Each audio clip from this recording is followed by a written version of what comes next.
Assalamualaikum warahmatullahi wabarakatuh.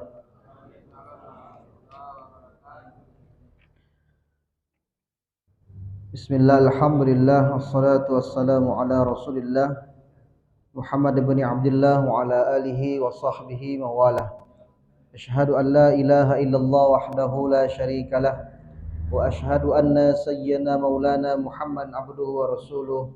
Allahumma salli wa sallim wa barik ala sayyidina Muhammad wa ala alihi wa ashabihi wa man tabi'ahum bi ihsan la yaumiddin, amma ba'du. Wa qala Allah ta'ala fil Qur'anil Karim, a'udzu billahi minasyaitonir rajim. Bismillahirrahmanirrahim. Yarfa'illahu alladhina amanu minkum walladhina utul ilma darajat. Wa qala Rasulullah sallallahu alaihi wasallam, may yuridillahu bihi khairan yufaqihu fid din, aw kama qala an-nabiy sallallahu alaihi wasallam. Syukur kita kepada Allah Subhanahu wa taala yang telah melimpahkan rahmat taufik dan hidayahnya kepada kita sehingga dapat kita datang ke rumah Allah Subhanahu wa taala melaksanakan sholat maghrib secara berjamaah. Seterusnya kita lanjutkan dengan i'tikaf di rumah Allah Subhanahu wa taala. Duduk kita dengan niat i'tikaf, mudah-mudahan semua ini dijadikan amal soleh yang diterima di sisi Allah Subhanahu wa taala. Amin ya rabbal alamin. Bapak-bapak, ibu-ibu, orang tua kami, hadirin hadirat jemaah yang dimuliakan oleh Allah Subhanahu wa taala, kita teruskan kajian fikih kita, masuk kepada bab hal-hal yang membatalkan wudu. Hal-hal yang membatalkan wudu. Kemarin sudah fardu-fardu wudu atau rukun-rukun wudu, kemudian sudah juga sunnah-sunnah wudu, kemudian hal-hal yang membatalkan wudu. Apa saja itu yang membatalkan wudu kita? Walladzi yanqudul wudu'a khamsatu asya'a. Adapun hal-hal yang membatalkan wudu itu ada 5 perkara. Yang pertama, ma kharaja minas sabilaini. Yang pertama yang membatalkan wudu itu sesuatu yang keluar dari 2 jalan. Apa saja yang keluar dari dua jalan? Apa 2 jalan itu? Jalan depan, jalan belakang, jalan kubul, jalan dubur, atau buang air kecil, buang air besar, atau buang angin, atau apa saja. Atau apa saja yang keluar, entah batu yang keluar, entah apa. Jadi kalau ada sesuatu yang keluar dari 2 jalan tersebut, maka wudunya batal. Wudunya batal. Ini yang pertama. Memang dalam mazhab Imam Syafi'i, kecuali illal mani, kecuali mohon maaf mani, ini tak batal wudunya, tapi ada yang lebih besar diwajibkan kepadanya, yaitu mandi besar. Mandi besar. Jadi sesuatu yang keluar dari 2 jalan tersebut membatalkan wudu. Yang kedua yang membatalkan wudu, wan naumu ala ghairi hayatil mutamakkin. Tidur membatalkan wudu, kecuali tidur yang tidak membatalkan wudu adalah tidur seseorang yang duduk di bumi. Dia duduk di bumi dan dia duduknya itu tidak miring-miring. Duduk seperti kita nih. Duduk kayak Bang Ferry nih. Duduk seperti dulu kita bersila, duduk di atas bumi, duduk gini saja. Tapi kalau dia sudah tidurnya miring ke sini atau diangkat kakinya gitu, itu batal. Jadi duduknya bersila gini, netap dia situ. Kemudian tidur dia dalam keadaan gitu. Tidurnya pun sampai ngorok pula, sampai mimpi pula. Tiba-tiba terbangun dia. Belum sholat lagi, langsung dia sholat tanpa air wudu. Itu tidak batal. Tapi kalau sudah dia tidur guling, kakinya diangkat, Ini batal wudhunya. Nah, ini banyak dipraktekkan bapak-bapak ketika Jumat. Pengalaman Pak. Ini kalau udah hari Jumat tuh tengoklah. Waktu komat baru sadar dia. Udah tidur betul tuh, sampai dia ngences pula lagi. Gitu. Jadi tidur seperti itu. Tapi kalau sudah dia angkat kakinya, ada juga yang tidur diangkatnya kedua lututnya nyandar di situ. Diangkat kedua lututnya, itu batal wudhunya. Itu batal wudhunya. Atau dia miring. Miring. Ini juga batal wudhunya. Apalagi baring. Apalagi kalau baring sudah batal wudhunya ini. Ini. Karena tidur itu mata itu pengikat dia. Pengikat dia. Kalau sudah dia tertutup, maka ikatan bawah itu terbuka dia. Kata Nabi sallallahu alaihi wasallam. Jadi tidur ini membatalkan wudhu kecuali tidurnya seseorang yang duduk di bumi dan dia tidak goyang geser seperti itu. Seperti itu juga dia duduk, seperti itu juga nanti dia bangun. Ini yang kedua yang membatalkan wudhu. Kata Nabi SAW, al-ainu wika'us sahi. Mata itu, kedua mata itu pengikat dia, lubang bawah itu, faidha namat al-ainani istaqlaqa al-wika'u. Kalau sudah tertidur, maka ikatan itu dia terbuka. Wa man nama falyatawadda. Bang siapa yang tidur, maka hendaknya dia berwudu lagi, kata Nabi sallallahu alaihi wasallam. Innamal wudu'a 'ala man nama muttaji'an. Sesungguhnya wudu itu bagi orang yang tidurnya muttaji'an, tidurnya baring. Kalau duduk tadi pengecualian.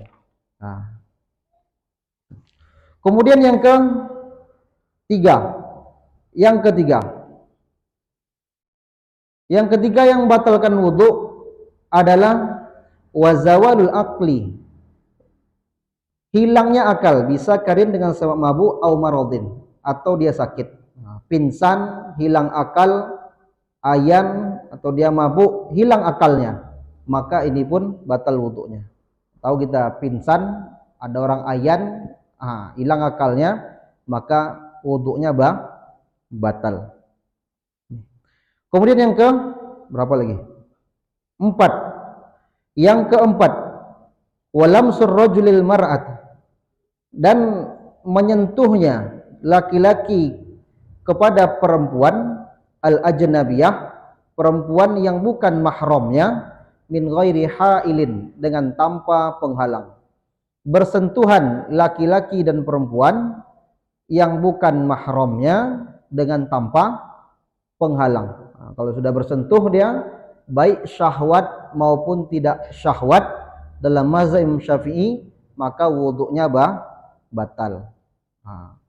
Maka yang hendak kita ketahui, mahram kita itu siapa-siapa saja. Mahram itu apa? Mahram itu yang haram untuk dinikahi. Mahram, bukan muhrim. Dia tuh bukan muhrim saya. Bukan muhrim. Muhrim itu artinya orang yang sedang berihram. Orang yang sedang berihram itu namanya muhrim. Kalau orang yang haram dinikahi namanya mahram. Jadi kan kadang orang bilang itu no muhrim loh. Bukan muhrim. Muhrim itu orang pakai ihram. Itu muhrim. Itu bukan mahram saya. Itu bukan mahram saya. Ini mahram saya. Maka kalau bersentuhan laki-laki perempuan yang bukan mahram, bersentuhan tanpa penghalang, maka batal wudunya. Bersentuhan kulit sama kulit, walaupun tidak ada syahwat. Maka yang mau kita ketahui, mahram kita itu siapa-siapa saja. Mahram kita siapa-siapa saja. Jadi kalau udah mahram ceritanya, berarti kalau dia sudah mahram kita, maka kalau bersentuh wudunya tidak batal dan haram untuk dinikahi. Dan kalau dia buka aurat yang wajar, nampak rambutnya, nampak aurat rambutnya, maka dia tidak masalah. Tapi kalau bukan mahramnya, itu bukan mahramnya. Kalau dia bersentuhan, wudunya batal. Lalu bisa dinikahinya dan tidak boleh menampakkan auratnya kepada yang bukan mahramnya. Nampak auratnya yang bukan mahramnya, maka ia berdosa. Lalu mahram kita siapa-siapa saja? Di dalam surat An-Nisa ayat 43. Ini mahram itu lengkap. Allah Ta'ala firmankan dalam surat An-Nisa ayat 43. Ada 18 orang mahram kita. 18 orang. 7 ini disebabkan nasab, hubungan darah. 7 disebabkan nasab, hubungan darah. Dan 7 lagi disebabkan rodok, disebabkan susuan. Dan 4 disebabkan musaharah, disebabkan pernikahan. 7 mahram kita disebabkan nasab, siapa saja? Ibu bagi laki-laki, ibu ke atas. Ibu ke atas. Kalau bagi perempuan, ayah ke atas. Ibu ke atas itu maksudnya apa? Kita laki-laki, ibu kita ini mahram kita. Di atas ibu kita, nenek gitu. Di atasnya lagi buyut, sampai ke atas, itu mahram kita semuanya. Kalau ibu-ibu, ayah. Di atas ayah, kakek. Di atas kakek, itu mahram yang laki-laki, itu mahram semuanya. 1, kalau laki-laki ibu ke atas, perempuan ayah ke atas. Yang kedua, anak perempuan ke bawah. Jadi bagian atas sekarang ke bawah. Anak perempuan ke bawah laki-laki. Jadi anak perempuan, kemudian cucu perempuan, cicit perempuan, itu mahram semuanya. Kalau ibu-ibu berarti anak laki-laki, cucu laki-laki, terus ke bawah, mahram. Kemudian yang ketiga, ke samping lagi, laki-laki saudari perempuan kandung, saudari perempuan kandung, saudari perempuan kandung, saudarinya yang kandung, ini hubungan darah dulu. Kalau perempuan berarti saudara kandung, seayah dan seibu kandung. Kemudian samping kanan deh, samping kiri lagi, bibi. Kalau laki-laki, bibi baik dari ayah maupun dari ibu. Bibi kandung atau apa namanya? Bahasa kita makcik kandung. Kalau kandung itu maksudnya adik ayah kita atau kakak ayah kita. Kita punya ayah, kita punya ayah kita tuh punya saudarinya, mau adiknya mau kakaknya, itu namanya bahasa Indonesia bibi kan. Bibi kita baik dari ayah kita maupun dari ibu kita, bibi kita itu mahram kita, Kalau ibu-ibu berarti paman atau mama, ya kan, atau apa, mama atau apa, itu mahram. Kemudian keponakan itu apa? Anak, kalau laki-laki, anak perempuan dari saudara kandung. Anak perempuan dari saudara kandung itu keponakan. Itu keponakan kita. Itu mahram itu. Kalau ibu-ibu, keponakannya anak laki-laki dari saudara kandung tadi, anak tadi. Itu mahram. Ini yang disebabkan nasab. Ibu ke atas, kemudian yang laki-laki ini ibu, anak, kemudian saudari, bibinya, keponakannya. Tuh. Jadi kalau istri, kalau kita laki-laki, kita punya tadi paman. Istri paman itu mahram atau tidak? Istri paman, tidak mahram. Begitu juga ibu. Nanti nih. Tadi itu yang disebabkan nasab namanya. Disebabkan ada hubungan darah semua itu hubungan darah. Kemudian disebabkan persusuan. Disebabkan menyusui, persusuan. Disebabkan susuan ini dengan syarat susuan ini yaitu anak tersebut 5 kali susuan, 5 kali susuan kenyang, dan anak itu di bawah 2 tahun. Contoh, ada bayi. Bayi ini menyusu kepada seorang ibu. Nah, ibu itu sedang punya bayi juga, sedang menyusui juga. Kemudian disusuinya lah anak tetangganya. Disusuinya anak tetangganya. Kalau dalam mazhab Syafi'i 5 kali kenyang, disusui, lepas tuh. Anak itu udah kenyang, lepas dia. Nanti nangis, disusui lagi. Lepas sendiri dia. Kemudian disusui sampai 5 kali. Maka anak tersebut langsung menjadi mahram dengan sebab susuan. Anak itu layaknya anak kita. Anak tersebut layaknya anak kita. Jadi kita ini punya anak itu mahramnya. Kemudian kita punya saudari perempuan, anak itu laki-laki. Maka saudari perempuan itu jadi bibiknya. Nah, kita punya ibu itu jadi neneknya. Kayak tadi semuanya. Nah, kayak tadi yang tadi itu masuk juga susuan. Jadi yang mahram ini bukan yang selevel sama dia. Kadang-kadang ada yang menyangka selevel. Anak ini menyusui, anak kita menyusui. Yang ini saja yang mahram. Enggak, semuanya. Ada 5 anak kita, itu kelima-limanya mahram semuanya nanti. Mahram semuanya sama anak ini. Ini hati-hati. Dia hati-hati nih. Memang Imam Syafi'i 5, ada yang menyebutkan 2, ada yang menyebutkan 3 kali kenyang, 2 kali kenyang. Nah, ini. Jadi itu sudah jadi mahram. Jadi kalau mahram dia ini haram untuk dinikahi. Haram untuk dinikahi. Tuh. Dia anak tadi. Sama yang kayak tadi itu, begitu juga dengan sebab susuan. Kemudian dengan sebab pernikahan. Baru mahram dengan sebab pernikahan. Yang pertama, ibu mertua. Saya nikah, kemudian ibu istri saya itu, ibu mertua itu jadi mahram saya. Ibu mertuanya. Tapi kalau kakaknya enggak. Kakaknya itu, kakak ipar itu enggak.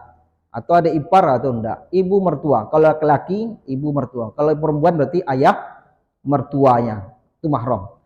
Kemudian anak perempuan istri atau anak tiri. Anak tiri.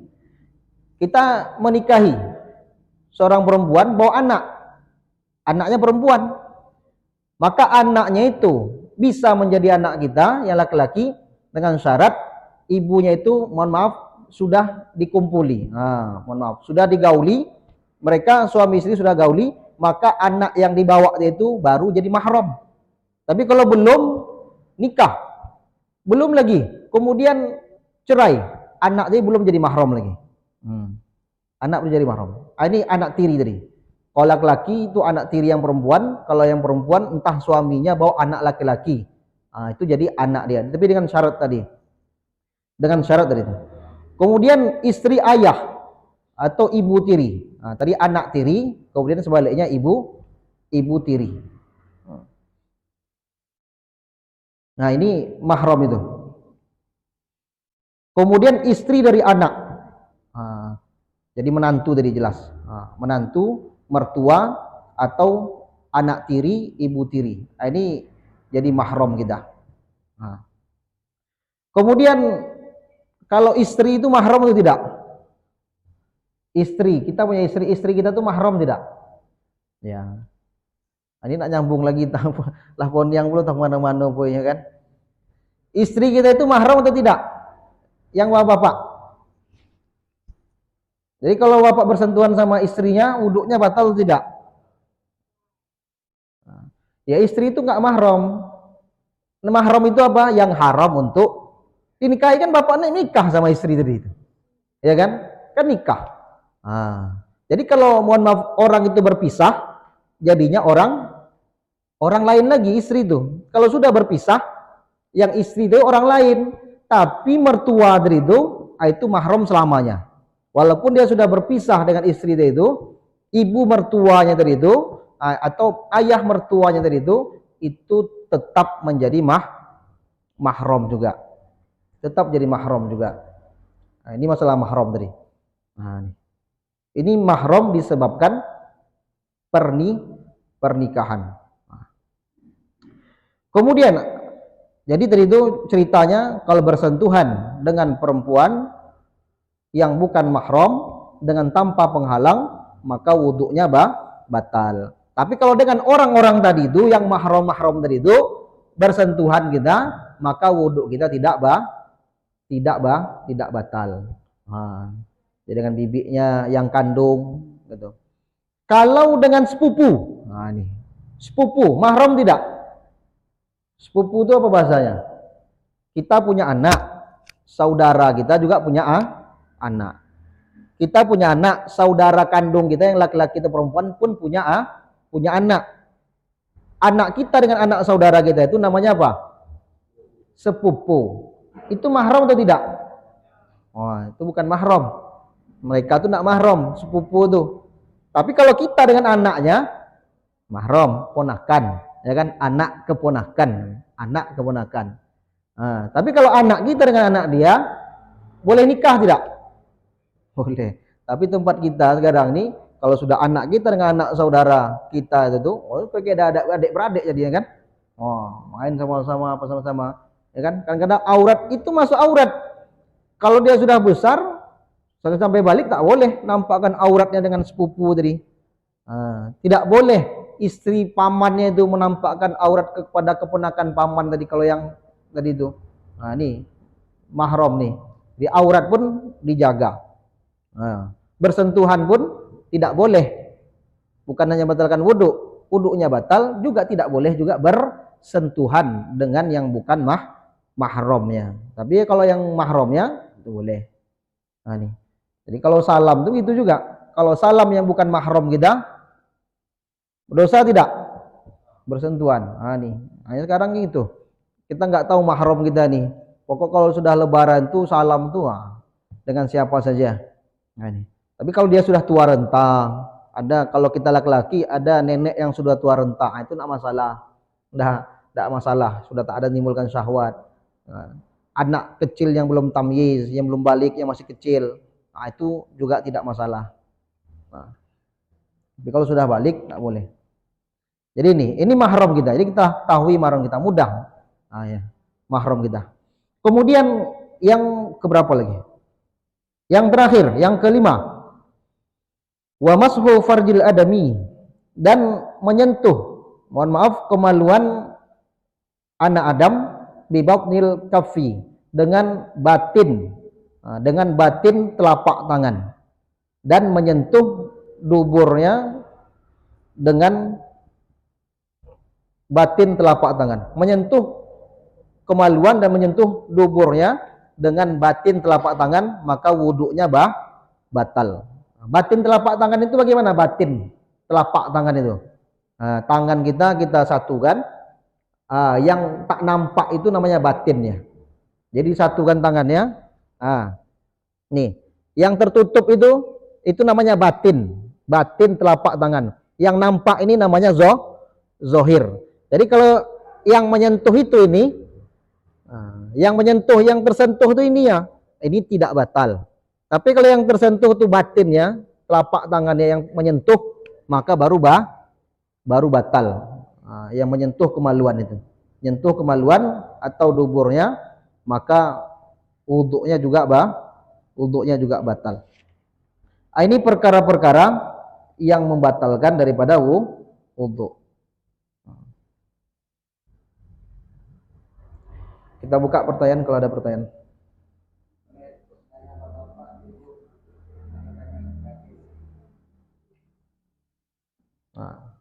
Pastilah paham sadunya lah berarti.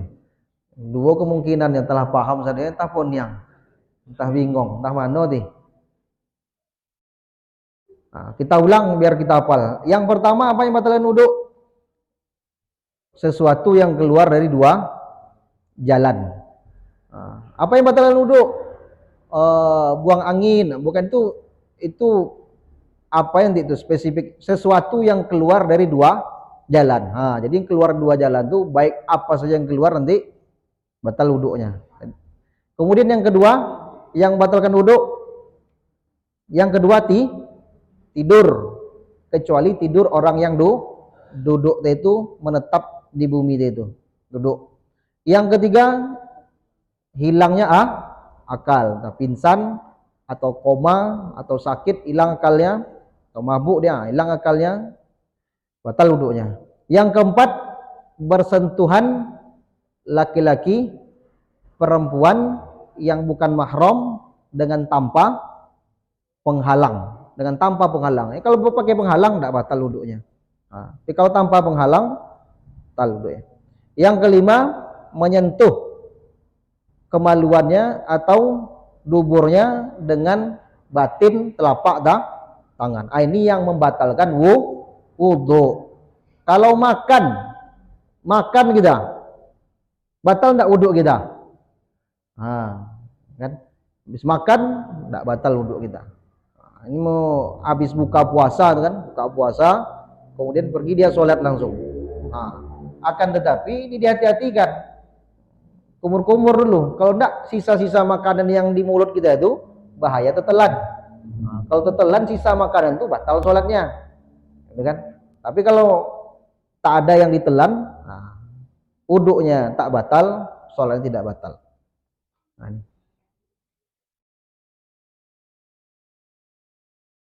Kemudian ini masalah mahram nih. Contohnya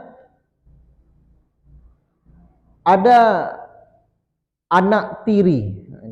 Memang contoh ini memang jarang, cuman ada yang dapati. Seorang suami istri punya anak.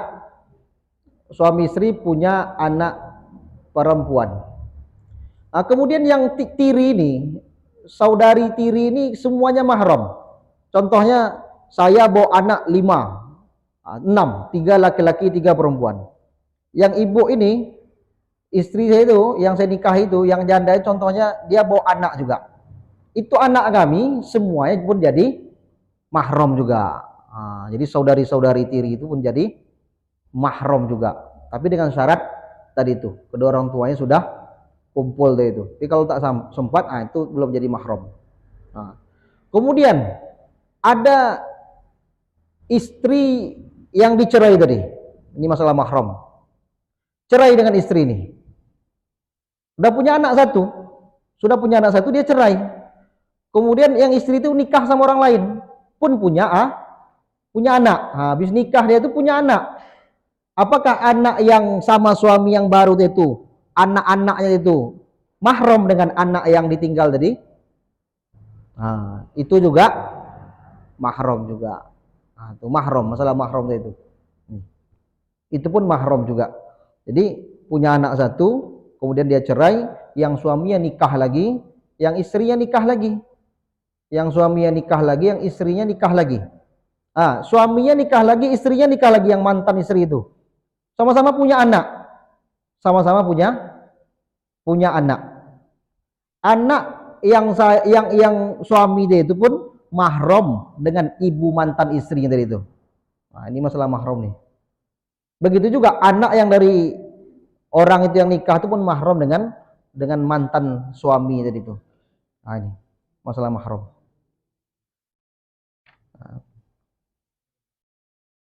Ini hal-hal yang batalkan dulu. Habis, tak ada pertanyaan?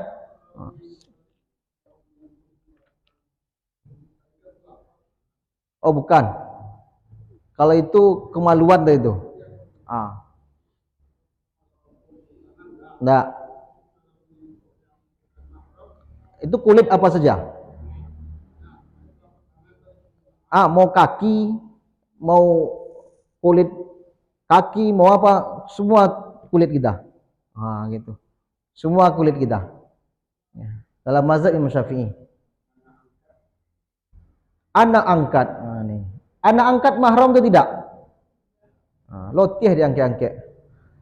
Anak angkat bukan mahram. Ini pun hati-hati juga. Kadang ngambil bawa anak, ngangkat anak, bawa anak. Serba salah. Kalau diambil laki-laki, dia tidak mahram dengan perempuan istrinya. Dia ambil perempuan itu pun tidak mahram dengan suaminya ini. Bukan mahram. Anak angkat itu bukan mahram, tidak mahramnya. Tidak ada sebab mahramnya. Seperti itu. Jadi kalau sudah besar dia balik, ini auratnya pun harus terjaga. Anda pun tidak boleh bersentuhan. Nah, kalau ngangkat anak seperti anaknya. Nah, kalau sudah besar seperti biasa ini angkat anak ini yang banyak apa ini? Nah, salahnya seperti ini. Kalau mau ngangkat anak cari yang mahramnya. Dia mau tak punya anak, mau ngambil anak juga, cari cari yang mahramnya. Contohnya apa? Anak keponakannya, ya kan? Saudaranya punya anak, itu kan? Sinilah saya urus satu. Nah, kan kalau dia yang perempuan ambil yang laki-laki tidak masalah, sama suami gitu, sama-sama laki-laki. Yang ini anak keponakannya. Ah, caranya seperti itu, solusinya. Cari yang mahramnya cari. Begitu juga ada orang yang menyusui. Yang menyusui tapi tidak langsung. Contohnya dibuatlah contohnya bank ASI. Bank ASI tempat ASI itu. ASI. Jadi diminumkan ke anak. Tidak langsung disusuinya. Tapi air ASI itu sudah terpisah itu. Bank ASI. Nah, itu jadi mahram tidak? Tetap jadi mahram dia. Jadi walaupun tidak langsung gitu, dikeluarkannya air susunya, kemudian diminumkannya ke anak orang lain. Ah, itu pun jadi mahram juga. Mahram dengan sebab persusuan dari itu. Ini hati-hati dari itu. Nabi SAW pun punya ibu susuan, ya kan? Nabi SAW punya ibu susuan. Dulu orang menyusui itu di kampung-kampung. Pada zaman Rasulullah kan sering orang kampung datang ke kota, ambil anak bawa ke sana, menyusui di sana. Nabi SAW punya ibu susuan. Siapa? Halimah, Ta'diyah, kemudian ada Suwaibah radhiyallahu, kemudian ada Ummu Aiman. Ada 3 wanita yang menyusui Nabi sallallahu alaihi wasallam. Itu ibu susui Nabi, ibu susuan Nabi, anak-anaknya pun menjadi saudara Nabi sallallahu alaihi wasallam. Jadi ini hal-hal yang membatalkan wudu. Selain daripada itu tidak batal wudu. Maksudnya apa? Kalau ada tersentuh kotoran atau kena darah kayak kemarin atau makan, itu tidak batal wudunya, cuman dibersihkan saja, kemudian wudunya tidak batal. Yang benar datang daripada Allah Ta'ala, yang salah atas khilafan mohon maaf pada Bapak Ibu, mohon ampun kepada Allah Ta'ala. Astagfirullahaladzim. Sempurnanya majelis kita tutup dan doa kafaratul majelis. Subhanallah bihamdi, subhanakallah bihamdika, asyhadu an la ilaha illa anta, astaghfiruka wa atubu ilaik. Assalamualaikum warahmatullahi wabarakatuh.